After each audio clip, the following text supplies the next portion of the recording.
መጽሓፍ እናንበብኻ ኮምፒተር እናተጠቐምካ ምናልባት እውን ኣብ ስልክኻ ነዊሕ እዋን ክትጸንሕ ከለኻ ነገራት ብንጹር ንምርኣይ ተጸጊምካ ክትኸውን ትኽእል ኢኻ። ሓደ ግዜ ድማ እቶም ትጥምቶም ጽሑፋት ወይ ስእልታት ብዥታ እናፈጠሩልካ ዝያዳ ካብ ኣዕንትኻ ርሒቕካ ብጽሬት ንምጥማት ፈቲንካ ክትኸውን ትኽእል ኢኻ። ከምዚ ዓይነት ናይ ዓይኒ ጸገማት ንግዚኡ ቀለልትን ብቐሊሉ ዝፍትሑን ክመስሉና ይኽእሉ እዮም።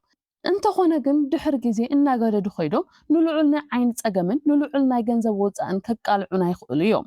መብዛሕትኡ ሰብ ከምዚ ዓይነት ናይ ዓይኒ ሕማም ምስ ዘጋጥሞ ምስ ዕድመ ተኣሳሲሩ ዝመጽእ ወይ ብዘርኢ ዝመሓላለፍ ዓይነት ሕማም ኮይኑ ክስምዖም ይኽእል እዩ። እቲ ሓቂ ግን ካልእ እዩ። መዓልታዊ ኣብ ህይወትና እንሕልፎም ነገራት እንሰርሖም ስራሕትን እንካይዶም ምንቅስቓሳትን ከምኡ እውን እንምገቦም ምግብታትን ኣብ ጥዕና ዓይንና ልዑል ጽልዋ ኣለዎም።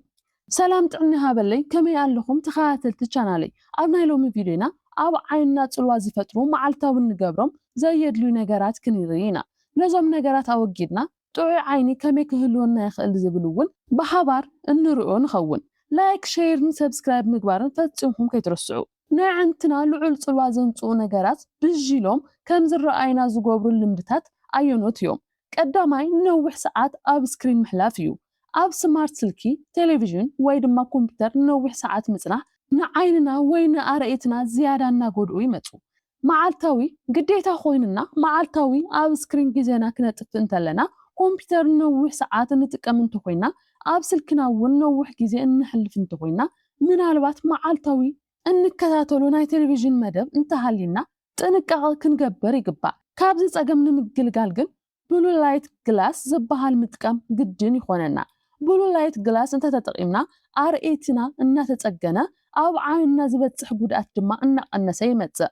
ንነዊሕ እዋን ጥዑይን ዘደንቕ ዓይኒ ሃልዩና ክንቅጽል ይገብረና። ካልእ ንዓይንና ዝጎድኡ ዘየድሊ ልምዲ ብውሕድ ብርሃን ውሽጢ ነገራት ንምንባብ ምፍታን እዩ። ውሕድ ብርሃን ኣብ ዘለዎ ቦታ ነገራት ንምርኣይ ወይ ንምንባብ ምፍታን ዓይንና ካብ ዘድሊ ንላዕሊ ልዑል ጻዕሪ ከም ዝገብርን ዝያዳ እናተጎድአ ከም ዝኸይድን ይገብሮ።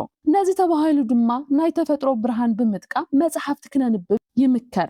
ነቲ ክንገብሮ ዘይንኽእል እንተኮይና ምሸት ግድን ክነንብብ እንተሃሊና ድማ ዝተፈላለዩ ዝተዓራረዩ ኣምፑላት ምጥቃም ክንዝንግዕ የብልናን። ካልእ ንዓይንትና ዝጎድኡ ካብ ግዜ ናብ ግዜ ነገራት ክንርኢ ከለና ብዥታ ዝፈጥሩና ኣዕንትና ብተደጋጋሚ ግዜ ዘሰሓዩና ምሕሳውና እዩ።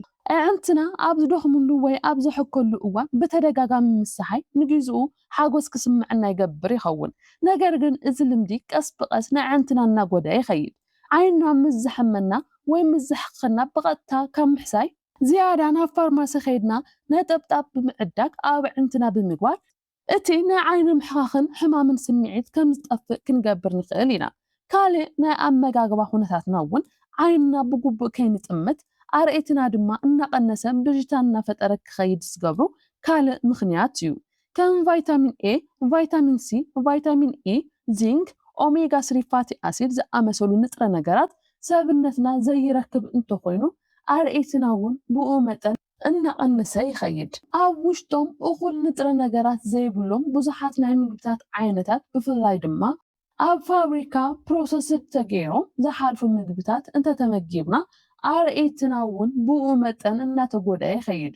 ከም ዓሳ፣ ሳልመን፣ እንቋቑሖ፣ ካሮት ዝኣመሰሉ ዝተፈላለዩ ኣብ ውሽጦም ብዙሓት አንቲኦክሲዳንት ዘለዎም ምግብታት ምምጋብ ንጥዕናና ክሕሉ ብፍላይ ድማ ኣዕንትና ኩሉ ግዜ ጥዑይን ዝተዓራረየን ኮይኑ ክጸንሕ ክንገብር ንኽእል ኢና። እኹል ድቃስ ዘይምርካብ እውን ኣብ ኣዕንትና ልዑል ጉድኣት የስዕብ።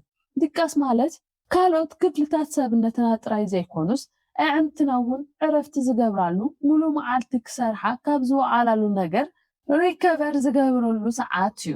ነዚ ተባሂሉ ድማ ኩሉ ግዜ ዝተዓራረየን እኹል ድቃስን ክንረክብ ይግባእ። ካብ 7 ክሳብ 9 ሰዓት ኣብ መዓልቲ ድቃስ ምውሳድ ጥዕና ኣዕንትና ክንሕሉ ንኽእል ኢና። ናይ ዓይኒ ሕክምና ክትትል ዘይምግባር ባዕሉ ኣብ ኣዕንትና ልዑል ጸገም ይፈጥር። በብግዚኡ ናብ ሓኪም ቤት እናኸድና ኣዕንትና ዘለዎ ናይ ጥዕና ኩነታት ምክትታል ይግባአና። ናብ ሕክምና ዘይንኸይድ እንተኮይንና ግን ንኣሽቱ ዝመስሉ ምልክታት ዘይረኣዩና ዝተፈላለዩ ዓይነታት ረኽስታት ወይ ድማ ኢንፌክሽን ናይ ዓይኒ ሕማማትን ከጋጥሙና ይኽእሉ እዮም። እዚኦም ድማ ቀስ ብቐስ እናዓበዩ ንሕክምና ኣጸጋሚ ኣብ ዝኾነሉ ደረጃ እውን ክበጽሑ ይኽእሉ እዮም። ስለዚህ በበግዚኡ ናብ ሓኪም ቤት ብምኻድ ጥዕና ዕንትና ክንምርመር ይግባእ። እንተወሓደ ካብ 1 ዓመት ክሳብ 2 ዓመት ኣብ ዘሎ ግዜ ውሽጢ ናይ ዓይኒ ምርመራ ምግባር ናይ ኩላትና ግዴታ እዩ። ሽጋራ ምትካኽን ኣልኮል ምስታይን እውን ብተመሳሳሊ ኣብ ዕንትና ጉድኣት የምፅእ። ሽጋራ እንተትኪኽና ናይ ዕንትና ዝኸዱ መጠን ደም እናቐነሰ ይኸይድ። ኣልኮል ድማ ብተደጋጋሚ እንተሰቲና ኣብ ሰብነትና ዘሎ ፈሳሲ እናቐነሰ ይመፅእ። እናቐነሰ መፀ ማለት ድማ ዕንትና ርጥበታውነቱ እናሰኣነ ይኸይድ። እዚ ድማ ዝደረቐን ንረኽሲ ዝተቓልዐን ዓይኒ ክህልወና ይገብር። መጠን ኣልኮልን ሽጋራን ብምንካይ ጥዕና ዕንትና ክንሕሉ ንኽእል ኢና። ኣልኮል ካብ ምስታይ ዝያዳ ማይ መዓልታዊ ብበዝሒ እንተሰቲና ጥዕና ዕንትና እውን እናተመሓየሸ ይመፅእ። ሽጋራ እውን ብዝተኸኣለ መጠን ክነቋርፅ ኣለና። ናይ ፀሓይ ብርሃን ዝከላኸሉ መነፅራት ሳንግላስስ ዘይምጥቃም እውን ኣዕንትና ከም ዝጉድኡ ይገብር። መነፅር ፀሓይ ምጥቃም ምዕንትና ጥዑይን ካብ ብርሃን ፀሓይ ዝመፁ ጉድኣታትን ዝተሓለወ ከም ዝኸውን ይገብር።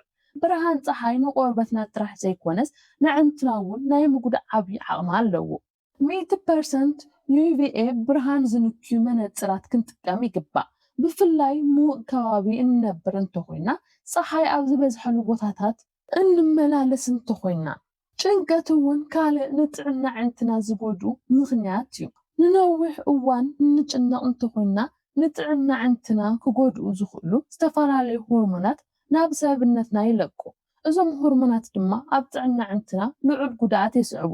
ስለዚ ጭንቀት ብምንካይ ጥዕና ዕንትና ክንሕሉ ኣለና። ብሓፈሻ ኣርኤትና ሓደ ካብቶም ክቡራት ውህብቶ ህይወትና እዩ። ነዞም ኣብ ቪድዮ ዝጠቐስዎም ቀለልቲ ግን ድማ ኣዝዮም ኣገደስቲ ዝኾኑ ናይ ጥዕና መምርሕታት ከም ምጥቃም ብሉ ላይት ግላስ፣ ጥዑይ ኣመጋግባ፣ እኹል ድቃስን ስሩዕ ናይ ዓይኒ ምርመራን ብምስዓብ ንጥዕና ዕንትና ንነዊሕ እዋን ክንሕሉ ንኽእል ኢና። ሎሚ ትገብርዎ ንኣሽቱ ክንክን ንፅባሕ ካብ ዓብዪ ናይ ኣርኤቲ ፀገምን ውፅኢታትን የድሕነካ። ጥዕና ንዕንትኹም እናተመንኹ ኣብ ዝቕፅል ቪድዮ ክሳዕ ንራኸብ ሰላም ቅነ።